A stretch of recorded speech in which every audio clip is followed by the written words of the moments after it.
Hi, welcome to Spiritual Crypto, the place to help you understand the spiritual aspect of crypto and money, giving you the insight to succeed in the cryptoverse. This year, cryptocurrency is making headlines all over the world. During the first week of March, President Donald Trump signed an executive order establishing a strategic Bitcoin reserve and a digital asset stockpile. The signing of this executive order means that the United States is open to investing in digital assets such as Bitcoin, Cardano, and XRP. President Trump's bold action is motivating other countries to invest in cryptocurrency. One of the reasons that the United States under the Trump administration wants to invest in cryptocurrency is because it is a means to strengthen U.S. national security and economic dominance. To understand how cryptocurrency can be used to strengthen the economy of countries on a deeper level, we need to explore the connection between cryptocurrency and spiritual energy. Let us read a few paragraphs from my book, The Love of Money is Evil, to learn more about this connection.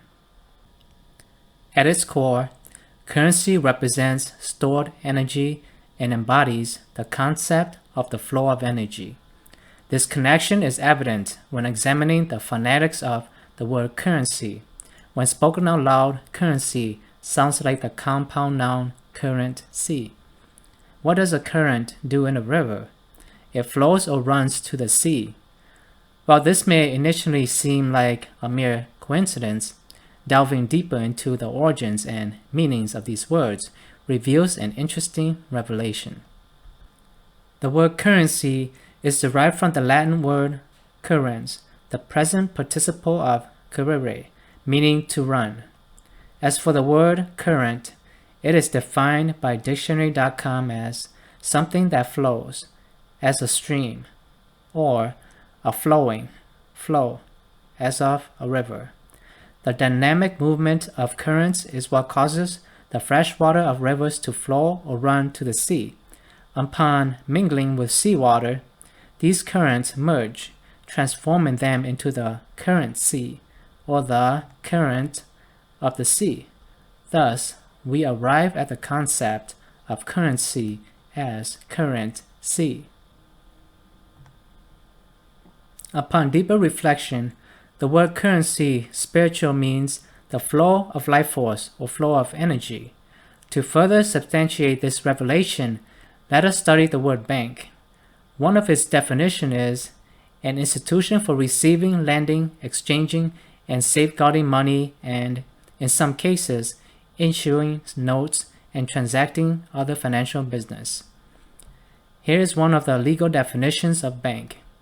An institution of great value in the commercial world, empowered to receive deposits of money, to make loans, and to issue its promissory notes, designed to circulate as money and commonly called banknotes or bank bills, or to perform any one or more of these functions. Based on the definitions provided earlier, banks are financial institutions that receive deposits of currency, money, make loans, and issue promissory notes. But why do banks receive deposits of currency? On a deeper level, banks receive deposits of currency to control the flow of life force or flow of energy. This connection becomes evident when we study the relation between the words bank, currency, and river. We have already explored the meanings of bank and currency, so let us study the word river. One of its definitions is a natural wide flow of fresh water across the land into the sea, a lake, or another river. What is the natural structure of a river that controls the flow of water? The bank. While a bank is primarily known as a financial institution, it is also refers to an undersea elevation rising especially from the continental shelf, or the rising ground bordering a lake, river, or sea, or forming the edge of a cut or hollow. Combining the words river and bank gives us the word riverbank, meaning the land at either edge of a river. What happens to the currents of a river? It flows to the sea, hence the word currency, current sea. To connect the dots, corporate banks are like riverbanks because they control the flow of energy, which is represented by the currency, that people deposit into their bank accounts. This currency serves as a medium or vessel that represents their stored energy.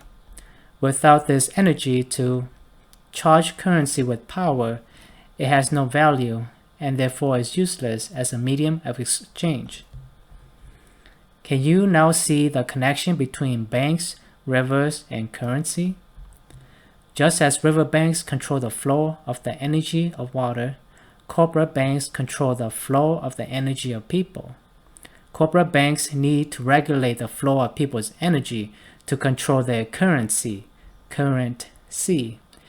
enabling them to issue debts through loans. Hence, when people default on their debts, loan sharks may come after them to take their currency. A shark is a large fish that lives in the sea. If they own commercial corporations and default on their debts, their corporations might be liquidated. The word liquidate means to settle or pay a debt. Did you notice the word liquidate contains the word liquid within it? It is about water and energy because water carries the currency, which is needed to charge debts with value. All debts are dead and therefore need to be charged with people's currency, flow of spiritual energy, so the debts can become alive and have value. When we study the relation between the words bank, currency, river, and sea, it gives us the knowledge and understanding to see how currency represents our spiritual energy. But to understand how currency is related to crypto, we need to learn what cryptography is. What is cryptography? Cryptography is the study and practice of sending secure, encrypted messages between two or more parties. Cryptography allows digital currency transactions to be pseudonymous, secure, and trustless, with no bank or other intermediary required. The crypto in the word cryptocurrency means secret in Greek, which gives you a clue as to what the field of cryptography is all about. Cryptography is the study and practice of sending secure, encrypted messages or data between two or more parties. The sender encrypts the message, which obscures its content to a third party, and the receiver decrypts the message, making it legible again. Cryptocurrency uses cryptography to allow transactions to be anonymous, secure, and trustless, which means you don't need to know anything about a person to safely make transactions with them. And you don't need bank, credit card company, government, or any other third party in the middle. And cryptography isn't just important for digital money. Our computer and the networks it's attached to are encrypting and decrypting data constantly, from every Google search you make to every email you send. Once we understand what cryptography is, we can see why the shortened version of the word cryptography, which is crypto, was added to the word currency to form the compound noun cryptocurrency. This word conveys a digital currency that enables us to use our currency, which represents our spiritual energy, to buy goods and services in a way that is anonymous, secure, and trustless. The financial health of a country is dependent on the flow of currency in its economy. A country's economy relies on currency to survive because it represents the spiritual energy of the people. This spiritual energy comes from God and gives value to everything.